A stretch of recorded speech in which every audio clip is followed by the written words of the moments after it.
ईद के तीसरे रोज भी वजीर आला पंजाब मरियम नवाज के विजन साफ सुथरा पंजाब पर अमल जारी है। म्यूनिसिपल कमेटी का अमला आलाइशों को ठिकाने लगाने के बाद शहर फरीद की सड़कों की सफाई जारी रखे हुए है। मजीद जानते हैं बोल न्यूज के नुमाइंदा तारिक हुसैन भट्टी से।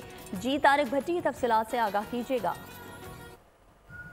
हाँ जी बिल्कुल, सफाई निसफ ईमान है। वजीर आला पंजाब मरियम नवाज का विजन साफ सुथरा पंजाब के तहत शहर फरीद को जो है वो नीट एंड क्लीन किया गया है। तारीख में पहली दफा सड़कों को जो है वो आलाशी उठाने के बाद धोया गया है। म्यूनिसिपल कमेटी की जानिब से पाक बदन के चौकों चौराहों में वेस्टिंग बॉक्स निसब किए गए थे। इसके साथ साथ म्यूनिसिपल कमेटी ने शहर भर में जो है वेस्टिंग बैग जो है वो तकसीम किए। उसके साथ जो आगाही पंफलेट है वो भी तकसीम किए, जिससे शहरियों में आगाही और शऊर पैदा हो।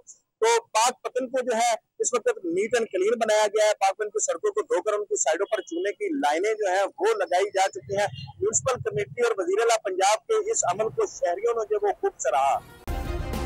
सब्सक्राइब करें और बेल दबाएं ताकि कोई खबर रह न जाए।